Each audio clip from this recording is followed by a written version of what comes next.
assalamu alaikum, sunana Ismail Aliyu. Yawancin mu muna takaice idan mun gana cewa malama mijina ne na sa abinci na sa masa gishiri a roba ko na dawo sai ki ci abinci, shi me ya kamata na yi? Yawancin mu mun tsani irin waɗannan tambayoyi, ba ma jin daɗi idan muka gani su on social media haka da kan platforms da dama za ka ga ana posting abubuwa makamantan haka, amma me yasa ake irin wannan? So abun ya faru ne tun farko inda aka taso, wato yanzu zamani ya canza, kusan kowa ma yana busy ne, kowa akwai abin da yake nema, shi yasa an bar sauraron yara. So idan an bar sauraron su, dole su ma za su nemi masu sauraron su. To su kuma social media suna nan, akwai mentors wannabes da dama, although some are mentors, but as far as we can go cewa shi lamarin aure should be kept private, gaskiya ba abu ne wanda ya kamata a ce anyhow muka ɗauko shi ba za mu je musa, saboda some of these reported cases za ga cewa ba wasu abubuwa ba ne ba, kawai they are just simple things wanda ana iya magance shi tsakanin miji da mata, ba sai a ga cewa okay fine, ai akwai social media, akwai sympathizers, in an je za su ba da shawarwari on how to go about the marriage issues. Amma to a ƙarshe idan an yi posting din ma ba za a cimma manufa ba, saboda me ba a ba da shawaran da zai magance lamarin da ake fama da shi, sai dai ma kawai a ƙarshe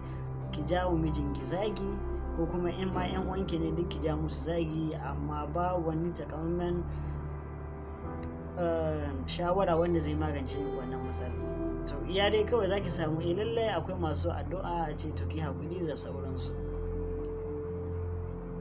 So abun dai ba fa'ida sosai, amma wannan kira ne zuwa ga iyaye, dan Allah a yi ƙoƙari a saurari abin da ke faruwa da yara, saboda yara yanzu suna fama, yan zamani ya canza, ba irin zamanin ku bane. Ku yi haƙuri a saurare su, a ji me ke tafi da su, saboda yanzu akwai matsaloli da dama, ga yanayin da abubuwa ya canza, things are really changing so fast, so you can't even keep up with the speed of how things are really changing, overnight kawai za ka ga abubuwa day in day out, sai sababbin abubuwa ke fitowa. Saboda haka dan Allah iyaye a saurare su. Maza suna da nasu issues, kawai su sun kasance masu yawan boye abubuwa ne da ke damun su, sai dai abokansu na kusa su ne kawai suke samu dama su yi musu magana akan abin da ke damun su. Su ma haka zalika mata suna da ababen da ke damun su, to su yawancin da suka je on platforms saboda samun sympathizers, ko kuma dan kokarin neman mai fahimtar abin da ke faruwa da su, saboda shi rayuwa idan ka samu mai fahimtar ka, to ba abin da ya kai shi fa'ida, saboda ko da matsalar baka magance shi ba, samun wannan fahimta din nan zai baka damar samun sukuni a cikin zuciyarka, inda zaka fuskanci wannan matsalar da ke fama da shi. Saboda idan ka aje magana, ka ɓoye magana a zuci, to zai dinga cin kai ne lokaci zuwa lokaci,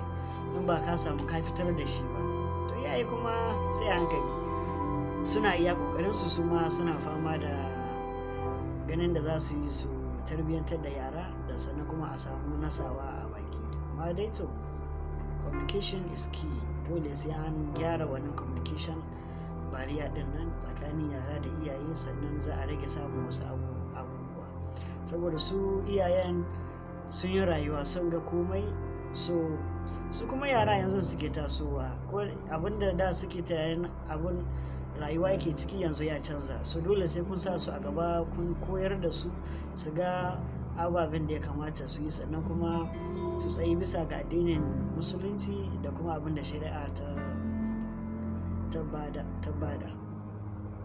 Da Allah kula sosai, insha Allah, kuma yayi farko yana ƙarshe. Sunana Ismail Aliyu.